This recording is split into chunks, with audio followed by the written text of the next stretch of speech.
Auf der rauen Steppe Afrikas, wo der Tod hinter jedem Grashalm lauert,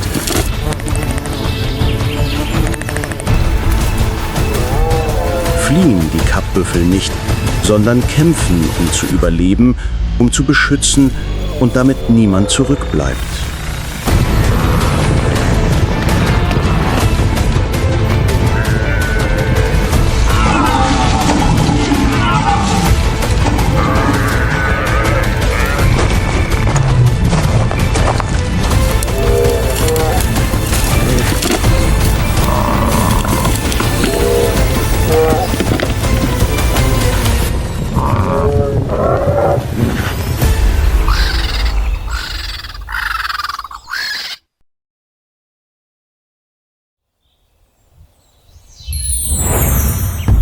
Kappbüffel und der Kampf gegen den Tod.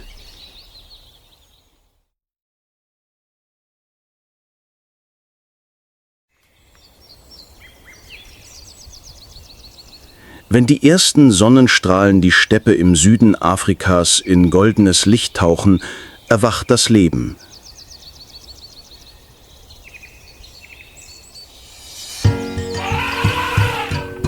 Aus der Ferne scheint der Boden unter den schweren, aber gleichmäßigen Schritten einer Herde Kappbüffel zu beben, die für ihre Kraft, ihren Mut und ihren Herdenschutzinstinkt bekannt sind.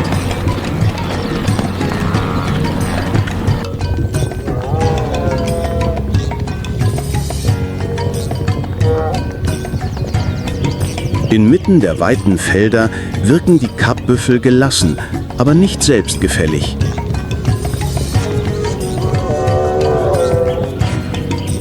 Jeder ihrer Schritte ist das Ergebnis einer Millionen Jahren Evolution, in der sie in einer rauen Natur überleben mussten, in der jedes Grashalm einen lauernden Tod verbergen kann.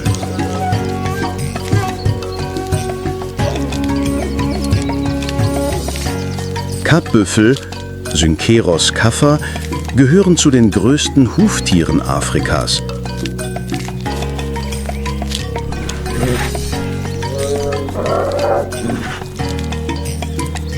Ein ausgewachsenes Tier kann zwischen 500 und über 900 Kilogramm wiegen, hat einen kräftigen Körperbau, starke Muskeln und zwei massive gebogene Hörner, die an der Stirn zu einem dicken, natürlichen Helm zusammenwachsen, der wie ein lebender Schutzhelm wirkt.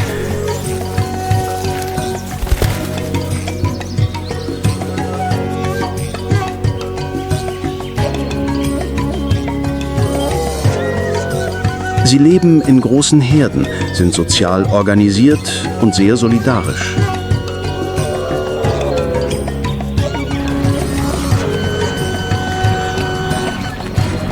Die Tiere schützen sich gegenseitig, insbesondere die Jungtiere und schwächeren Mitglieder.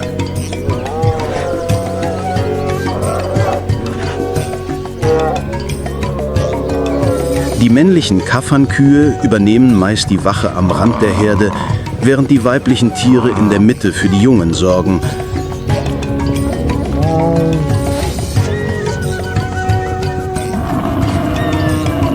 Das Warnsystem der Herde funktioniert über tiefe Brülllaute, Stampfen und gleichzeitige Bewegungen.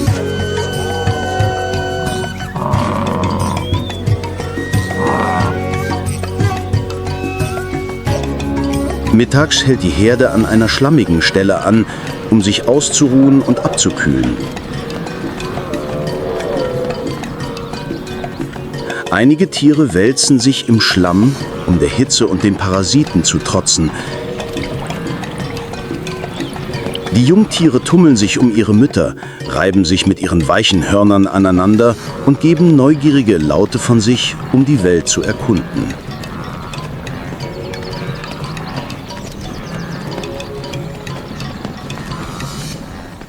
Doch hinter dem strahlenden Licht lauert immer die Dunkelheit.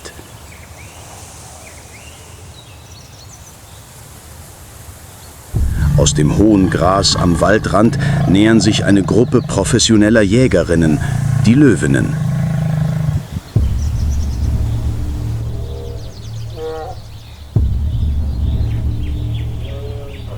Mit ihrem dunkelgoldenen Fell, das sich perfekt in die Umgebung einfügt, und ihren lautlosen Schritten sind sie der Inbegriff des stillen Todes.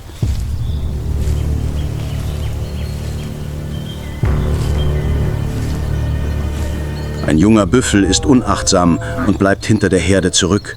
Das ist ein fataler Fehler.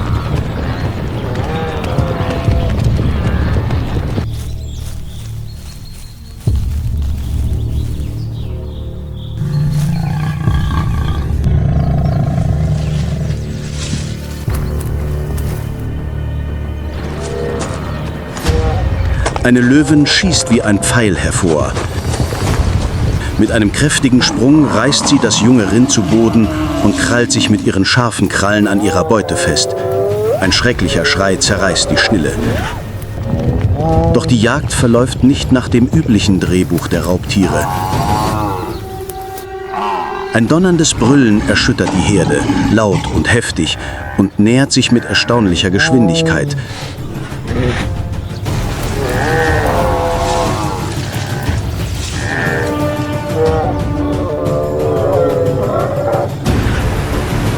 Nach einigen Minuten des Chaos mussten sich die Löwen zurückziehen.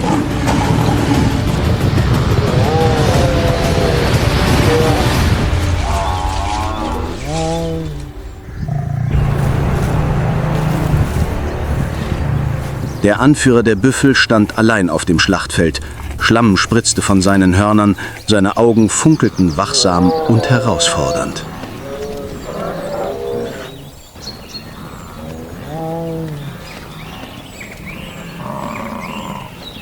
In der Wildnis sind nicht nur diejenigen stark, die über Krallen und Zähne verfügen, sondern auch diejenigen, die zusammenhalten und sich gegenseitig beschützen.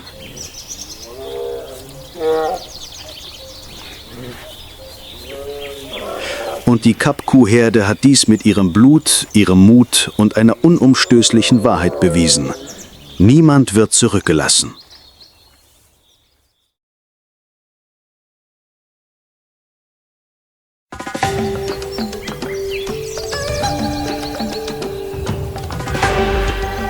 Nach dem spannenden Kampf setzt die Kap-Kuh-Herde ihre Reise durch die weite Graslandschaft fort.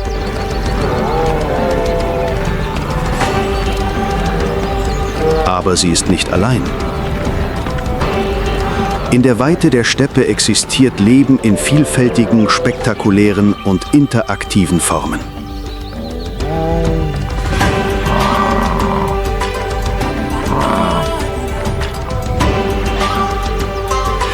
Gleich hinter dem Gebüsch nähert sich eine Herde afrikanischer Elefanten einem Wasserloch.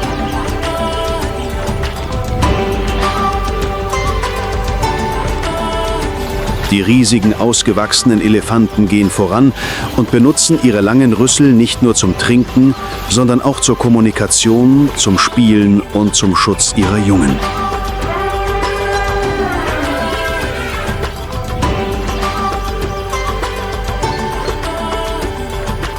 Zu ihren Füßen tummeln sich die Elefantenbabys, die zwischen den sanften Riesen absolut sicher sind.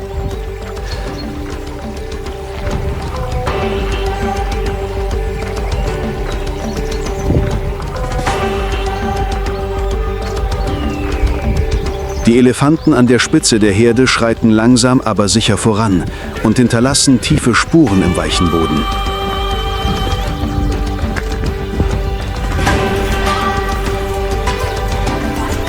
Mit ihrer überragenden Größe und einem Gewicht von bis zu 6 Tonnen sind afrikanische Elefanten, Loxodonta africana, die größten Landtiere der Welt und ein Symbol von Intelligenz und Kraft.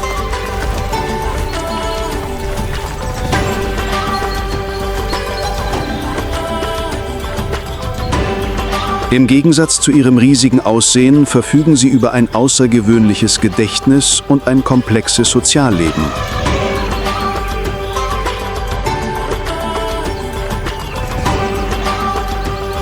Die Herde wird von der ältesten Elefantenkuh angeführt, die in der Regel das älteste und erfahrenste Tier ist.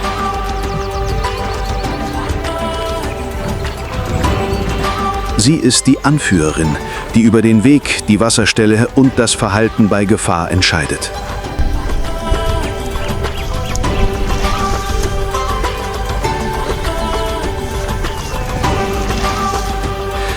Der Rüssel, eine Kombination von Nase und Oberlippe, ist das wunderbarste Tool im Tierreich.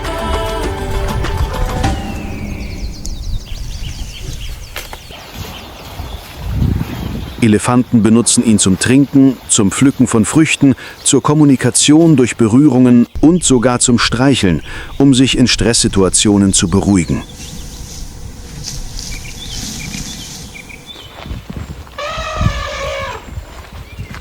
Ein Schlag mit dem Rüssel kann einen Löwen umwerfen. Eine sanfte Berührung reicht aus, um ein verängstigtes Elefantenbaby zu trösten.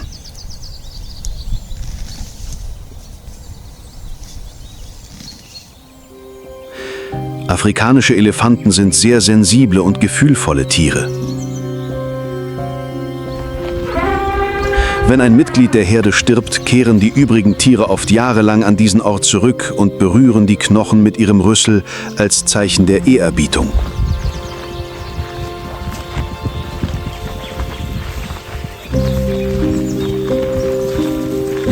Sie teilen ihr Wasser, beschützen die Jungtiere und legen gemeinsam Hunderte von Kilometern zurück, nur um ihre vertraute Lebensquelle wiederzufinden.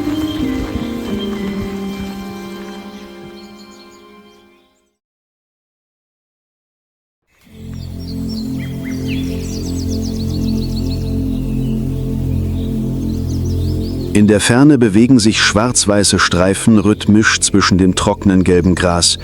Es ist eine Herde Zebras, die flinken und wachsamen Bewohner dieser Wildnis.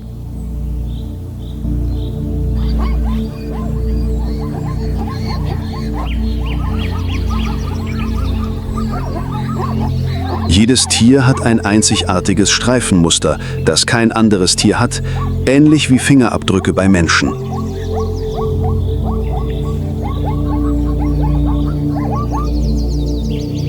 Diese Streifen dienen nicht nur zur Identifizierung, sondern spielen auch eine wichtige Rolle fürs Überleben.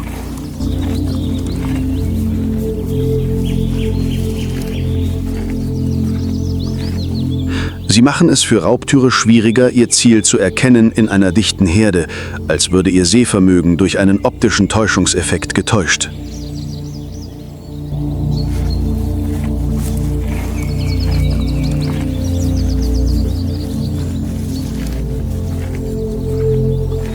Zebras leben in kleinen Gruppen innerhalb einer großen Herde, die in der Regel aus einem Leitmännchen, mehreren Weibchen und Fohlen besteht.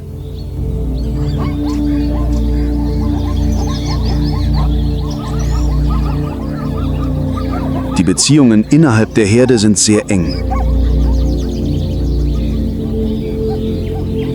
Bei Gefahr geben sie kurze Schnaufgeräusche von sich, schütteln den Kopf oder schlagen mit den Hufen auf den Boden, um Alarm zu schlagen.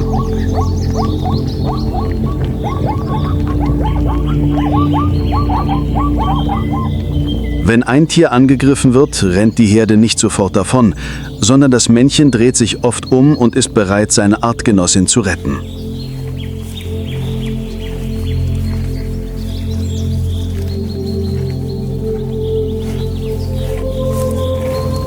Zebras sind nicht nur ein beliebtes Ziel für Löwen, Leoparden und Hyänen, sondern müssen auch regelmäßig mit den Herausforderungen der Natur wie Dürren, Nahrungsmangel und langen Wanderungen fertig werden. Dank ihrer kräftigen Beine und ihres aerodynamischen Körpers können sie Dutzende Kilometer am Stück laufen. Sie sind zwar nicht so schnell wie Antilopen,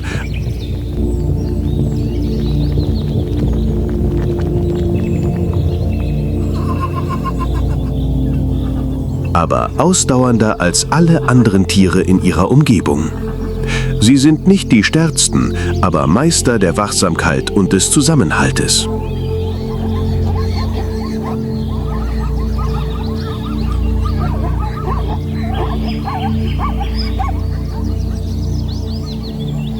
Und genau das hilft Zebras in einer Welt zu überleben, in der jeder Augenblick ein Kampf ums Überleben ist.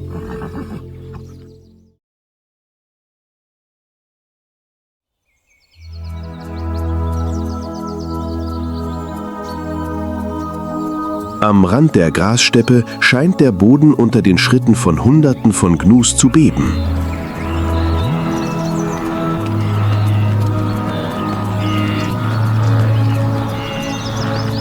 Es ist ein chaotisches, aber auch geordnetes Bild. Kräftige Körper mit großen Köpfen und gebogenen Hörnern, die in Formation wie ein lebender Fluss durch die Steppe rennen.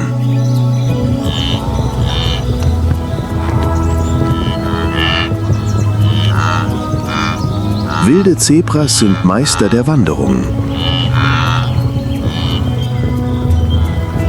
Jedes Jahr legen Millionen von Tieren Hunderte von Kilometern durch die Serengeti und die Masai Mara zurück, auf der Suche nach Wasser und frischem Gras.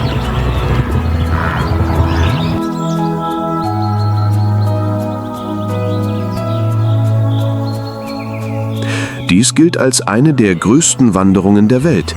Ein Kreislauf von Leben und Tod, der sich mit jeder Regenzeit wiederholt. Und nicht alle zurückkehren.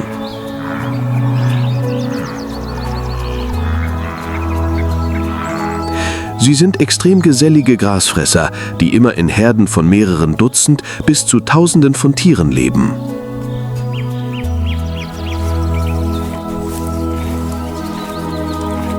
Die Herdenstruktur dient dem gegenseitigen Schutz vor Raubtieren.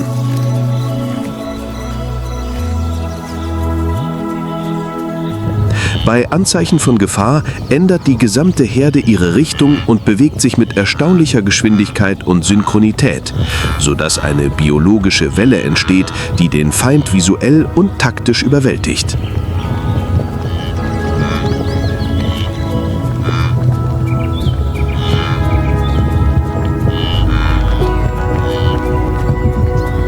Obwohl sie nicht so schnell wie Thomson-Gnus sind und auch nicht so stark wie Kappbüffel, haben Kuhantilopen den Vorteil der Ausdauer.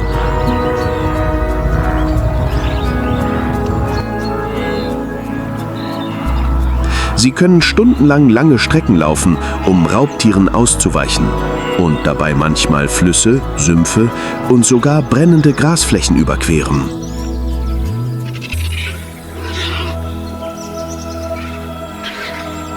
Am Himmel schweben vereinzelte Geier wie stille Schatten, die der Herde folgen und auf eine Gelegenheit warten, dass ein Tier zurückfällt oder stürzt.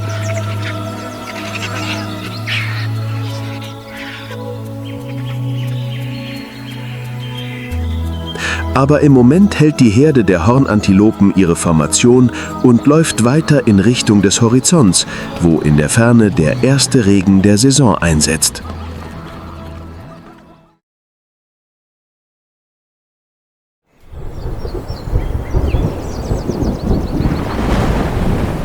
Am westlichen Horizont verfärbt sich der Himmel allmählich.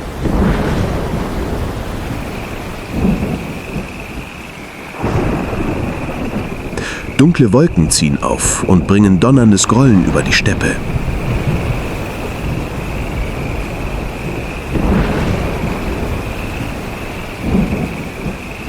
Der erste Regen der Saison ist wie ein Signal für den Beginn eines neuen Lebenszyklus.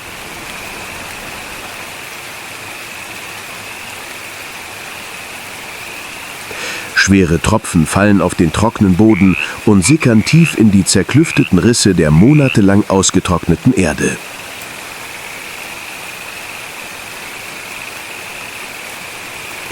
Nach nur wenigen Tagen ununterbrochenen Regens erwacht die Steppe zu neuem Leben.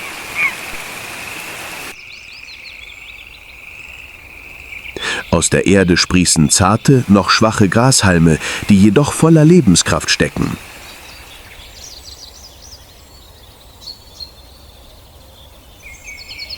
Die verbrannten braunen Grasflächen sind nun von einem neuen Teppich aus Pflanzen bedeckt.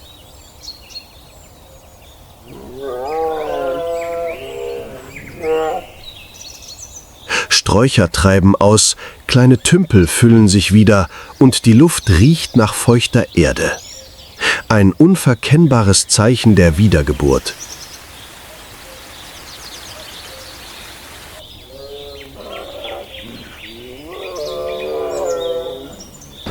Dies ist die ideale Zeit für Wildtiere, um ihre Paarungszeit zu beginnen, darunter auch die Kappbüffel mit ihren strengen Regeln hinsichtlich Rangordnung und natürlicher Selektion.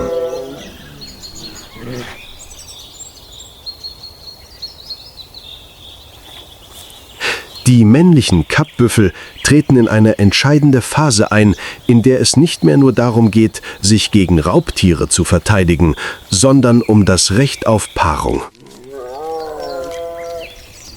Die ältesten und stärksten Männchen lösen sich von der Herde und begeben sich in das Zentrum, wo sich die Weibchen versammelt haben, um einen Partner zu finden.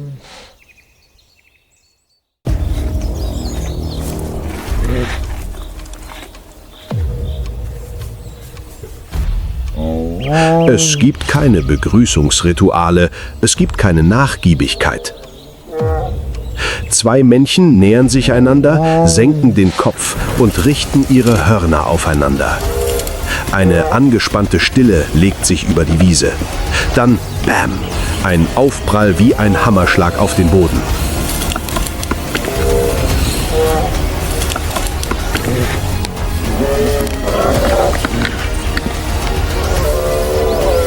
Mit ihren kräftigen, gebogenen Hörnern stoßen sie sich gegenseitig, rammen sich und drehen sich, um den Gegner anzugreifen.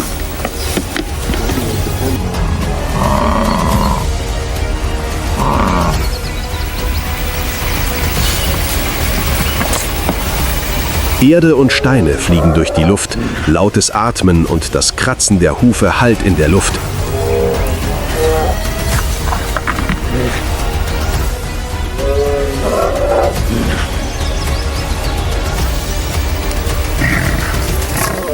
Als der Verlierer sich zurückzieht, steht der Sieger im Abendlicht. Die Muskeln angespannt, schwer atmend, aber mit einem sanfteren Blick.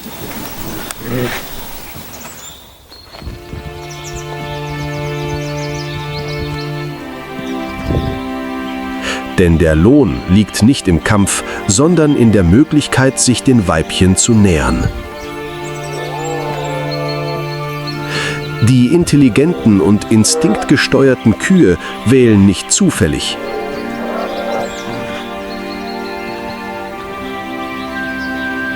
Sie beobachten die Kämpfe aus der Ferne und nähern sich erst dann dem Sieger. Die Paarung verläuft schnell, aber geordnet. Es gibt keine Rangeleien. Alle wissen, der Sieg in dieser Saison bedeutet, dass sie ihre Gene an die nächste Generation weitergeben können.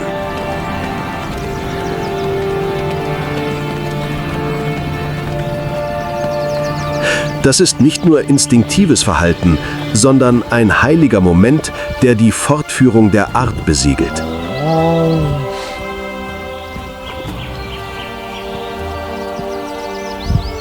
Eine neue Generation wird gezeugt, beginnend mit den glorreichen Kämpfen unter freiem Himmel.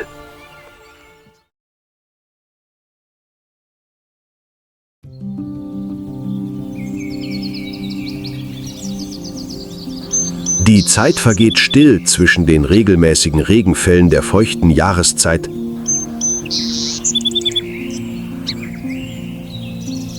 Einige Monate nach der Paarungszeit tragen die Kappbüffel nun neues Leben in sich. Die Föten wachsen in den Bäuchen ihrer Mütter und warten auf den Moment ihrer Geburt in der grünen Steppe.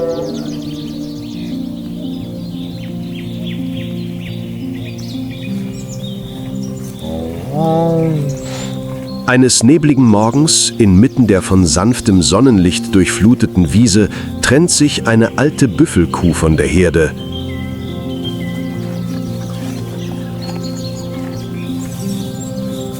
Sie geht langsam zum Rand eines dichten Gebüschs, wo Schatten herrscht, etwas Abgeschiedenheit und Ruhe inmitten der wilden, lauten und unberechenbaren Welt.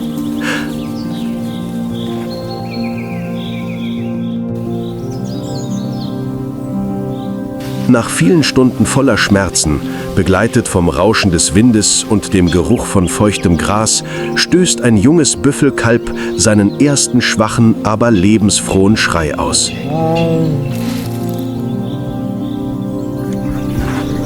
Die Mutter leckte die Haut des Kalbs sauber, half ihm beim Atmen und regte die Blutzirkulation an. Nach weniger als einer Stunde versuchte das Kalb, sich auf seine dünnen Beine zu stellen. Es wankte und zitterte, Aber sein Überlebensinstinkt zwang ihn, so schnell wie möglich laufen zu lernen, denn hier hatten die Schwachen keine Zeit zu warten.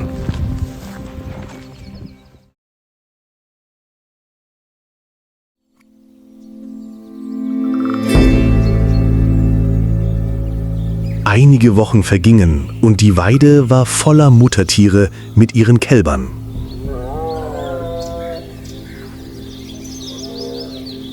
Die jungen Büffel rannten nun neben ihren Müttern her und ahmten jede ihrer Bewegungen nach. Wie sie den Wind riechen, wie sie Rufe unterscheiden und vor allem, wie sie einen sicheren Abstand halten, wenn die Herde sich fortbewegt.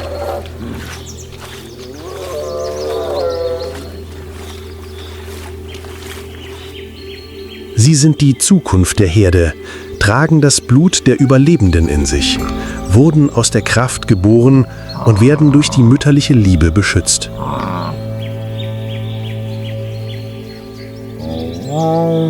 Die Regenzeit hält an und bringt reichlich Nahrung und den Schutz der Natur mit sich.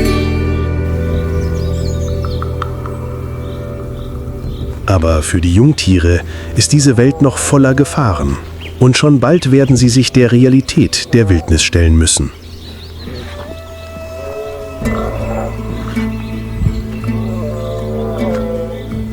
In der Mittagssonne ist die afrikanische Steppe in goldenes Licht getaucht.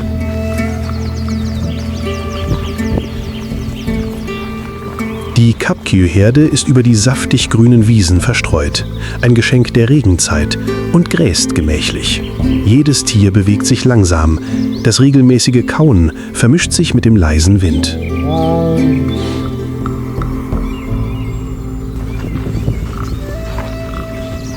Die Jungtiere drängen sich zwischen den erwachsenen Tieren, fressen, spielen und lernen, die Herde zu beobachten. Alles ist friedlich, bis ein Jungtier sich von der Gruppe löst und einem Grashüpfer hinterherjagt.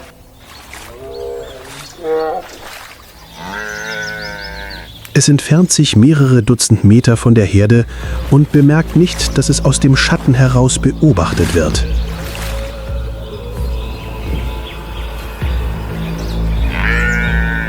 Nicht weit entfernt, zwischen hohen Grasbüscheln, lagen Löwenrudel geduckt und regungslos wie Statuen. Sie hatten die Büffelherde schon seit einiger Zeit beobachtet und nun war der perfekte Moment gekommen.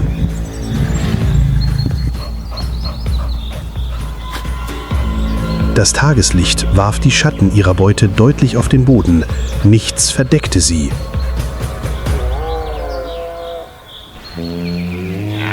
Plötzlich sprang ein Löwe aus dem Gras hervor. Ihr lautes Geschrei alarmierte sofort die ganze Herde. Die Büffelkühe stürmten herbei und rammten den Raubtier mit ihren Hörnern.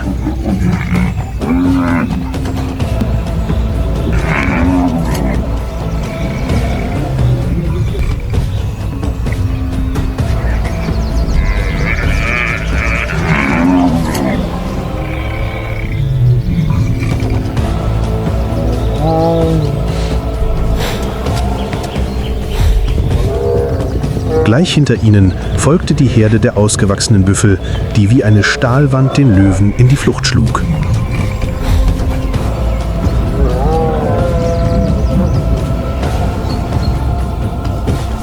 Die Jagd der Löwen war gescheitert.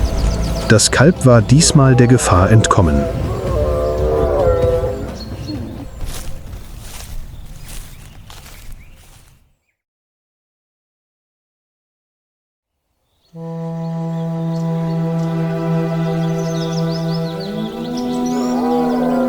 Auf der weiten Steppe, wo Leben und Tod Hand in Hand gehen, lebt die Kap-Wildestierfamilie nicht nur von ihrer körperlichen Stärke, sondern auch von ihrem Zusammenhalt, ihrem Schutzinstinkt und ihrer starken Verbundenheit.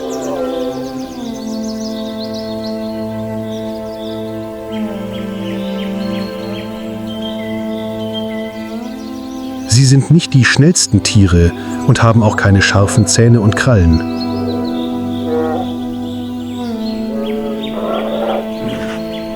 Aber sie haben etwas, das nur wenige Raubtiere übertreffen können.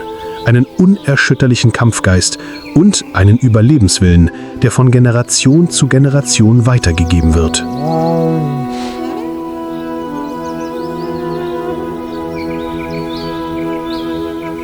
Vom Kampf um Leben und Tod mit Löwen über interne Kämpfe um das Recht auf Paarung bis hin zur Geburt ihrer Kälber im Regen und dem mutigen Einsatz der Mütter, um ihre Jungen zu retten, haben die Kap-Zebras eine lebendige Geschichte von Mut und heiliger Mutterliebe in die Steppe geschrieben.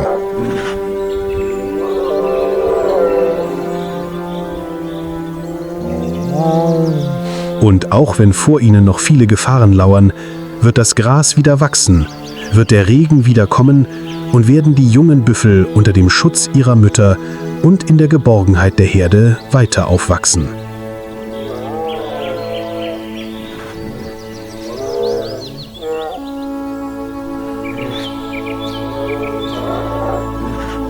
Dieser Stamm, der unermüdlich kämpft und niemals aufgibt, ist ein unvergängliches Symbol für das wilde Leben in Afrika.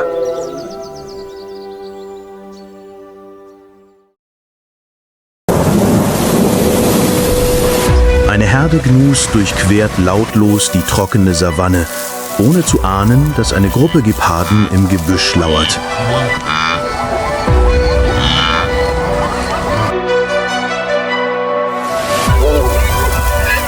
Wird diese Reise sie ins gelobte Land führen?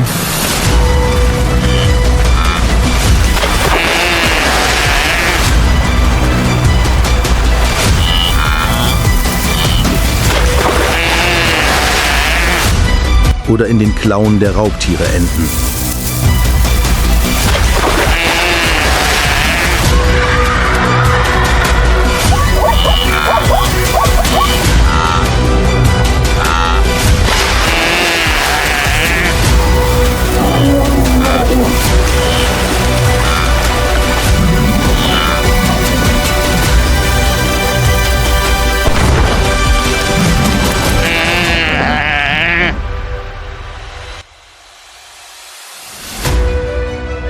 Die brutale Wanderung der Gnus.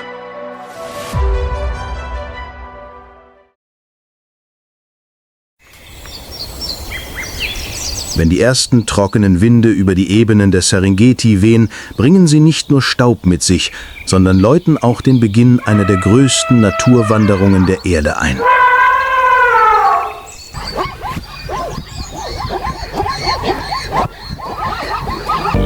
Millionen von Gnus spüren die Veränderung. Das Gras ist abgefressen, das Wasser ist verschwunden und ihr Instinkt treibt sie dazu, ihren Zufluchtsort während der Regenzeit zu verlassen.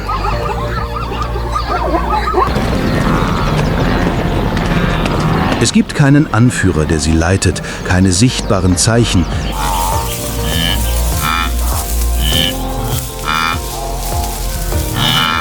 Die Gnus bewegen sich nicht logisch, sondern folgen einem instinktiven Gedächtnis, das über Tausende von Generationen geprägt wurden. Erinnerungen an den Wind, die Erde und den Geruch des Regens, der vom Horizont herüberweht. Kleine Gruppen versammeln sich und bilden einen lebenden Strom inmitten der weiten Fläche.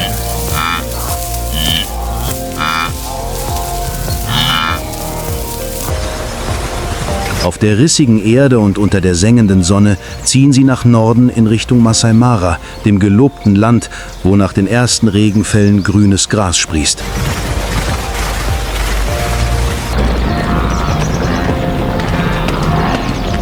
Es gibt keine Zeit zum Anhalten.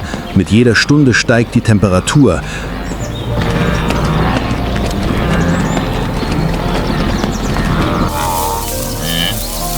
Die wenigen verbliebenen Wasserstellen hinterlassen kaum Spuren, bevor sie verdunsten. Aber die Herde zieht weiter.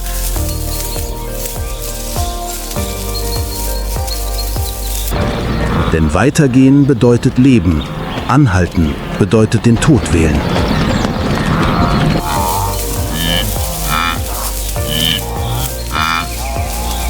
Die Mittagssonne brennt auf die Savanne. Der Boden glüht unter jedem Schritt.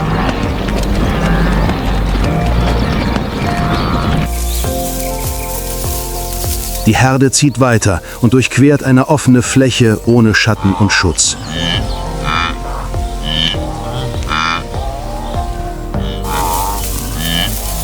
Doch genau diese Weite ist die perfekte Falle für Raubtiere.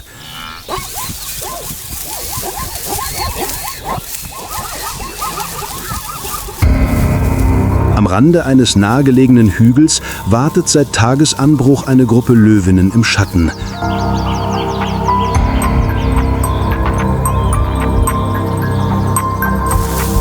Sie haben es nicht eilig. Sie warten auf den richtigen Moment.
Der Lärm alarmiert die anderen. Die Herde zerstreut sich panisch in Richtung Norden.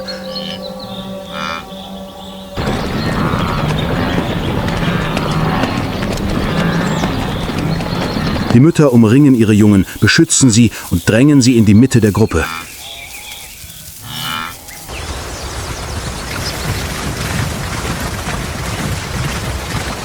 Nur so können sie die Schwächsten retten.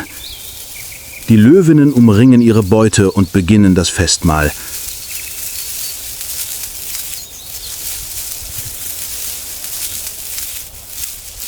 Es gibt keine Kämpfe, keine Eile. Sie wissen, dass sie gesiegt haben. Aber die Ruhe währt nicht lange.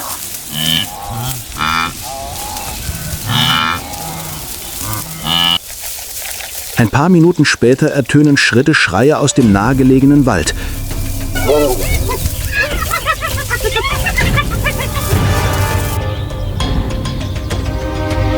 Die Hyänen haben Blut gewittert. Sie nähern sich mit schnellem, entschlossenen Schritten.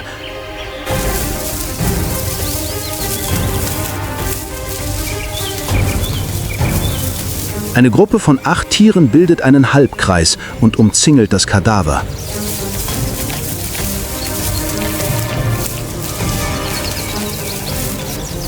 Die Löwinnen hören auf zu fressen. Eine steht auf und knurrt. Eine Hyäne antwortet mit einem Schrei.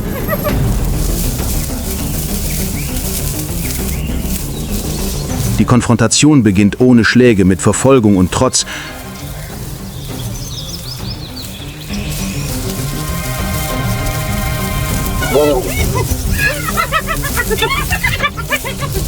Beide Seiten wissen, dass es Verletzte geben wird, wenn sie kämpfen.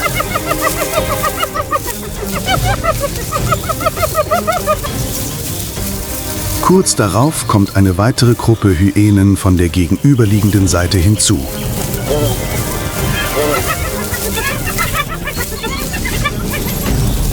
Es sind fast 20. Die Löwinnen sind nun von 2 Seiten bedrängt.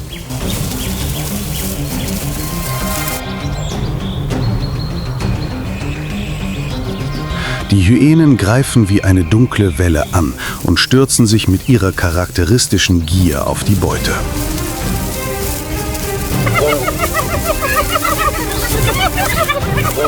Inmitten von Bissen, Knurren und Staub bricht Chaos aus.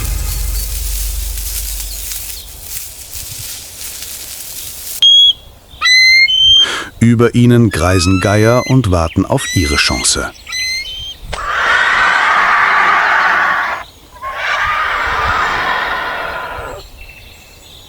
Sie streiten sich nicht mit den Landraubtieren, sondern warten nur auf die Reste.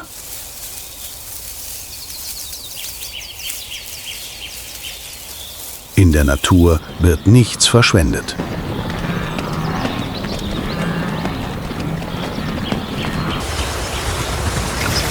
Nach der Belagerung durch die Löwen setzt die Gnu-Herde ihren Weg fort.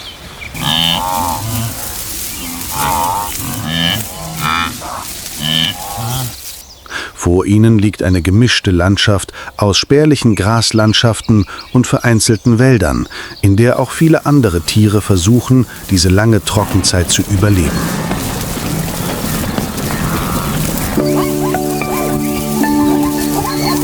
Am Rand der Herde laufen die Zebras. Sensible Wegweiser, die normalerweise vorangehen, um Gefahren zu erschnüffeln und neue Weideplätze zu suchen.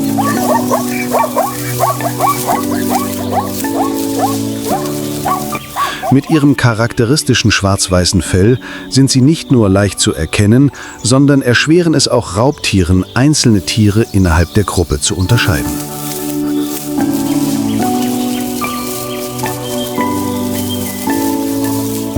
Zebras und Gnus leben in einer symbiotischen Beziehung.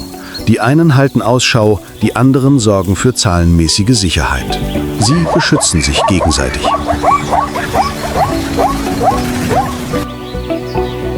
Zwischen den Rändern der Herde bewegen sich die kleineren und wendigeren Thomson-Gazellen.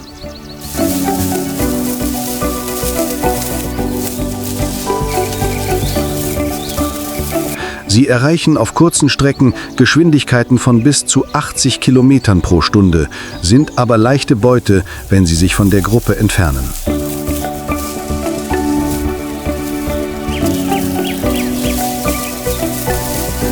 Ihre großen, wachsamen Augen und Ohren machen sie zu einem natürlichen Alarmsystem für die gesamte Wanderherde.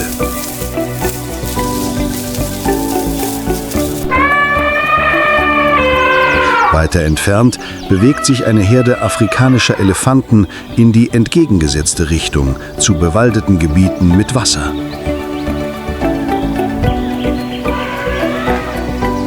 Dank ihres ausgezeichneten Gedächtnisses und ihrer Fähigkeit, Vibrationen mit ihren Füßen aus der Ferne zu spüren, führen die Matriarchinnen die Gruppe ohne Umwege durch trockene Gebiete.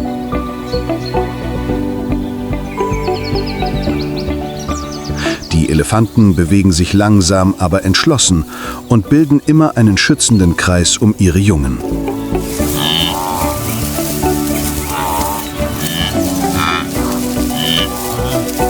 Sie nehmen nicht wie die Gnus an der jährlichen Wanderung teil, aber spüren auch sie die Auswirkungen des Klimawandels und der Wasserknappheit.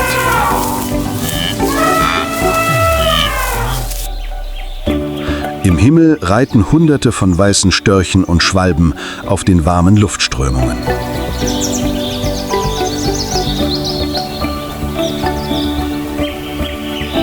Es ist die Zugzeit der Vögel, die auf ihrer Reise die Ressourcen entlang der Route nutzen, aber auch mit Müdigkeit und Staubstürmen zu kämpfen haben.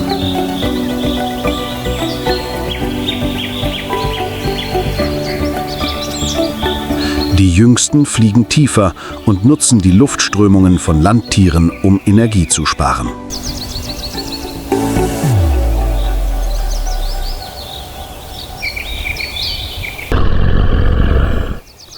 Auf einem felsigen Hügel fernab vom Chaos liegt ein Leopard ausgestreckt auf einem Felsvorsprung, die Augen halb geschlossen.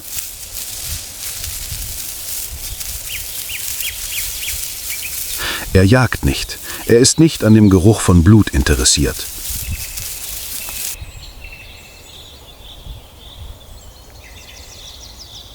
Sein agiler, kompakter Körper braucht Präzision, um im richtigen Moment kleine, einsame Beutetiere auszuwählen.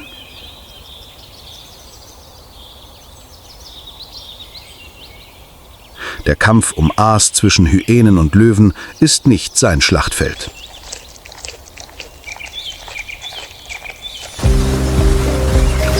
Alle, von Pflanzenfressern bis zu Fleischfressern, von denen, die über ihnen fliegen, bis zu denen, die auf dem Boden kriechen, drehen sich in einem ewigen Kreislauf des Überlebens.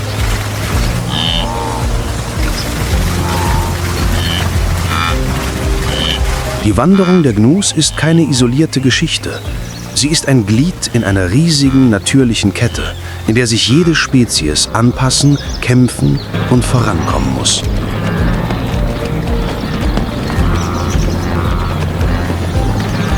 Als die Sonne im Westen sinkt, werden die Schatten der Herde auf der rissigen Erde länger.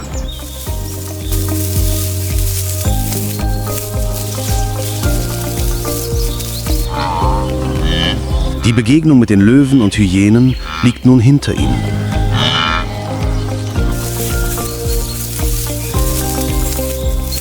Der Geruch von Blut, Staub und Unruhe liegt noch in der Luft, aber der Marsch geht weiter.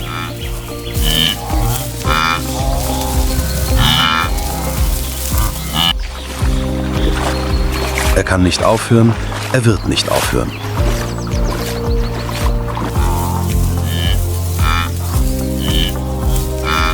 Je weiter sie kommen, desto härter wird der Boden.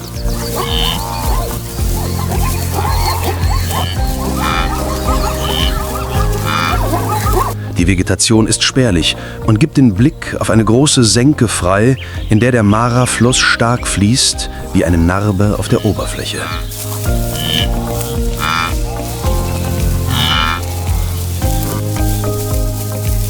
Es ist die letzte natürliche Grenze. Auf der anderen Seite liegt Masai Mara, das gelobte Land mit grünen Grasflächen nach dem Regen.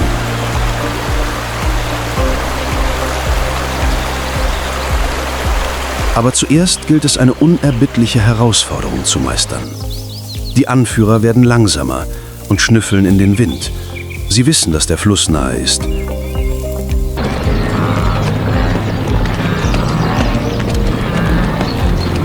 Viele Wanderungen haben diesen Ort in ihren Instinkten verankert.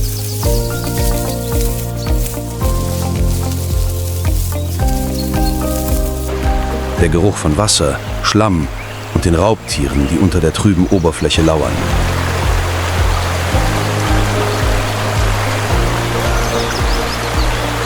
Am Ufer versammelt sich die Herde.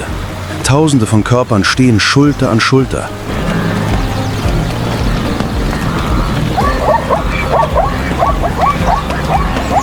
Einige wagen es, ihre Füße nass zu machen, ziehen sich dann aber zurück. Sie trauen sich noch nicht.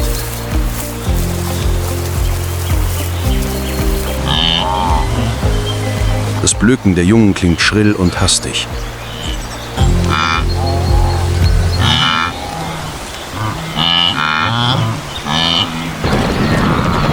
Die Luft wird schwer, gespannt wie ein Seil, das kurz vor dem Reißen steht.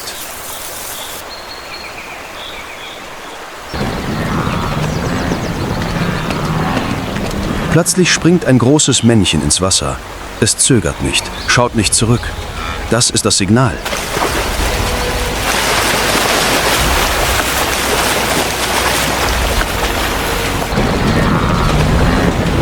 Sofort setzt sich die Herde in Bewegung, als hätte jemand eine Feder ausgelöst.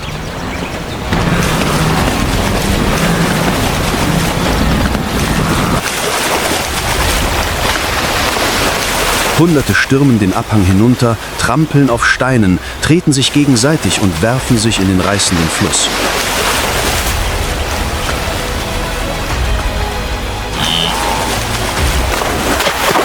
Chaos bricht aus.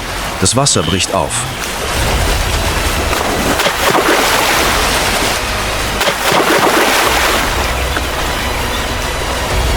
Schreie, Spritzwasser und das Tampfen von Hunderten von Hufen hallen durch die Luft.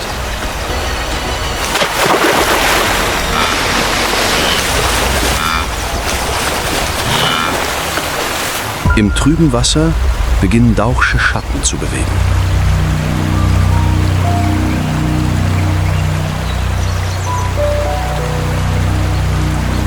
Die Nilkrokodile, die ältesten Raubtiere dieser Gegend, haben tagelang regungslos gewartet.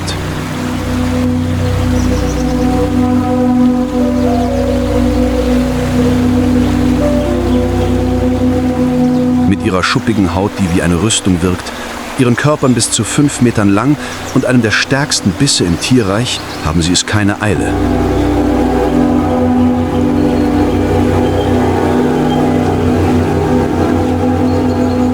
Sie jagen nicht, sie warten und schlagen im perfekten Moment zu.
Das Wasser beruhigt sich wieder.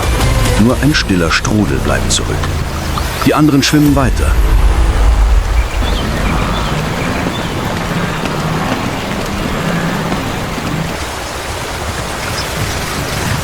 Jedes Tier, das den Fluss überquert, weiß das nur zu gut.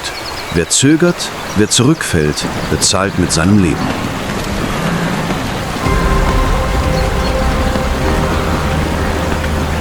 Als die Sonne nach einem sengenden Tag ihre Intensität verliert, betreten die ersten Gnus das andere Ufer.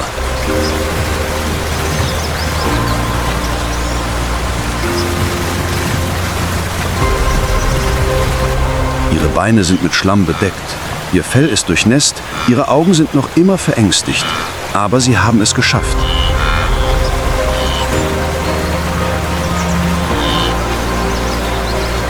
Die Herde versammelt sich an einem sanften Abhang, wo nach den ersten Regenfällen gerade das Gras sprießt.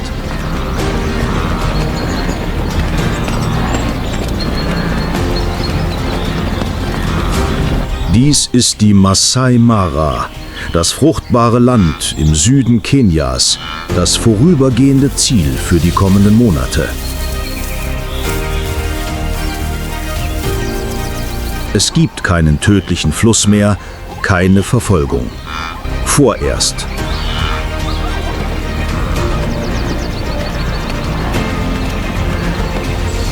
Die Erwachsenen senken ihre Köpfe und verschlingen gierig das Gras, um ihre verlorene Energie zurückzugewinnen.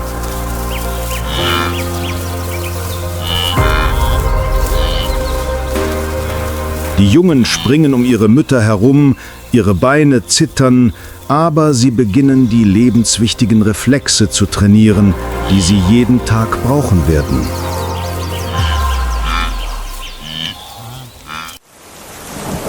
Ein paar Tage später verändert sich die Farbe des Himmels. Die Wolken verdichten sich, der Wind bringt Feuchtigkeit.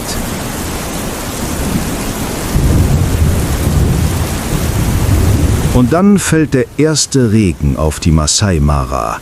Schnell, intensiv und entschlossen wie dieses Land selbst.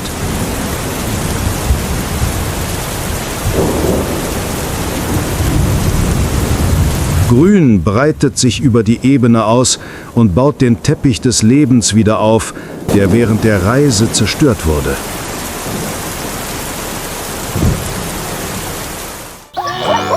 Unter dem kühlen Regen scheint die Herde wiedergeboren.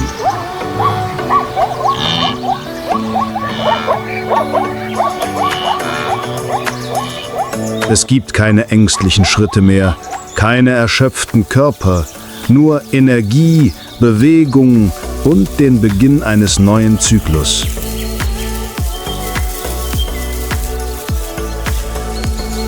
Es ist auch die Zeit, in der neue Kälber geboren werden. Über das Feld verziehen sich die Weibchen von der Gruppe, um auf trockenerem Boden zu gebären.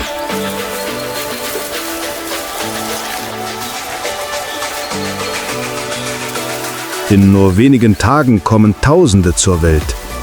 Ihr Fell ist noch nass, ihre Beine zittern und sie blicken mit großen Augen auf die Welt.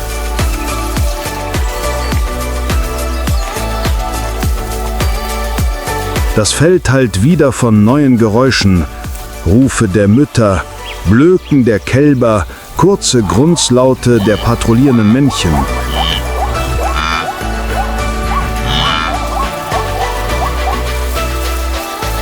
Geräusche einer neuen Generation voller Hoffnung, die jedoch bereits vor Herausforderungen steht.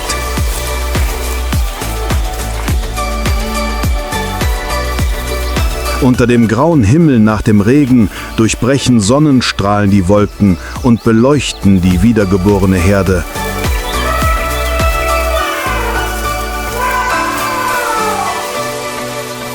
Nicht durch ein Wunder, sondern durch Instinkt. Den Instinkt zu überleben.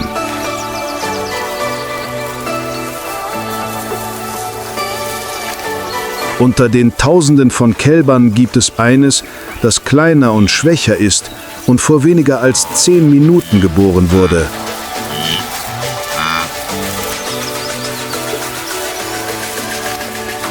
Sein Fell ist noch nass, seine Beine zittern.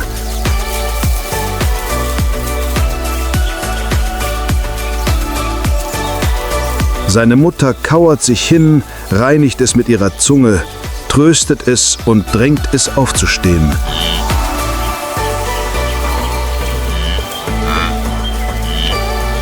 Das Kalb steht zum ersten Mal auf, seine dünnen Beine zittern, sein Kopf neigt sich zum Boden.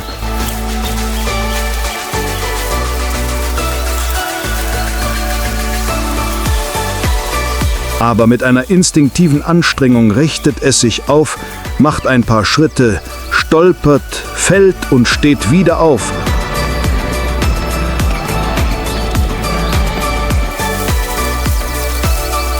Seine Mutter beginnt langsam zu gehen, schaut zurück und lehrt es, ihr zu folgen.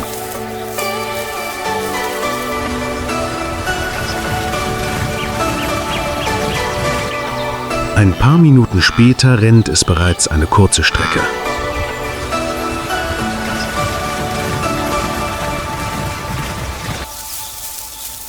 Seine Schritte sind noch unsicher, aber voller Entschlossenheit.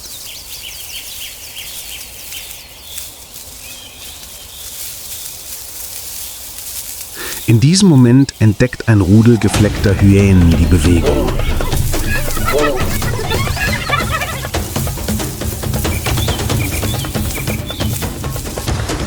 Ihre scharfen Augen fixieren das neugeborene Kalb.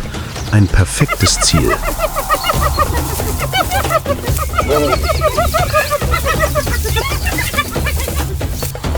Sie beschleunigen. Ihre Pfoten streifen den feuchten Boden und kommen näher. Die Mutter spürt die Gefahr.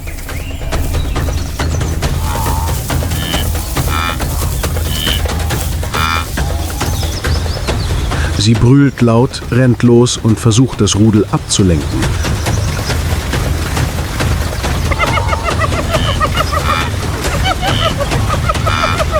Aber das Kalb ist noch jung und kann sich nicht immer auf seine Mutter verlassen.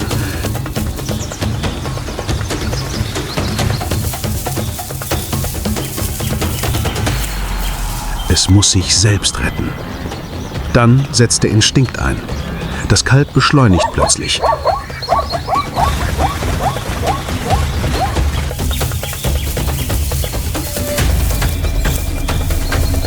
Seine langen Beine, die zum Laufen gemacht sind, beginnen so zu funktionieren, wie es die Natur vorgesehen hat.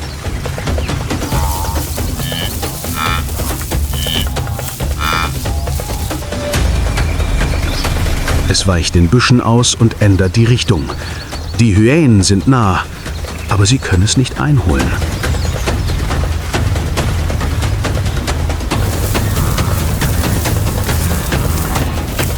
Nur noch wenige Meter, dann verschwinden sie aus dem Blickfeld. Endlich kehrt das Kalb zu seiner Mutter zurück. Heuchend, mit Schlamm bedeckt, aber am Leben.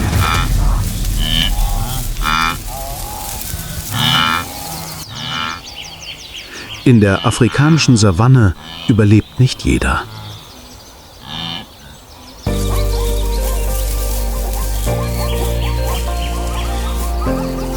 Aber heute hat sie es geschafft. Sie ist gerannt, entkommen und überlebt.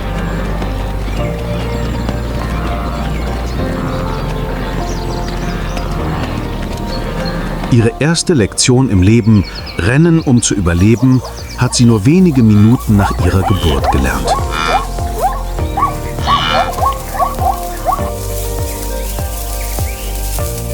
Die Wanderung der Gnus ist ein ewiger Kreislauf, der beginnt, wenn das Gras knapp wird, unter der sengenden Sonne, Raubtieren und dem tödlichen Fluss weitergeht und vorübergehend in der Masai Mara endet.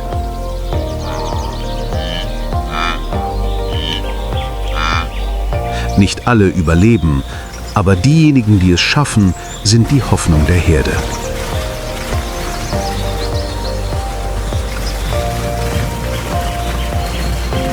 Die Jungen werden geboren, laufen, rennen und sind von ihren ersten Augenblicken an Gefahren ausgesetzt.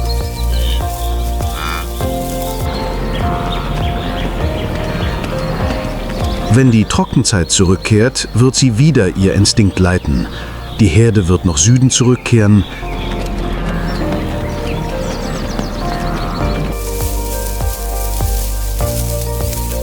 Eine neue Reise wird beginnen, wie es immer war und immer sein wird.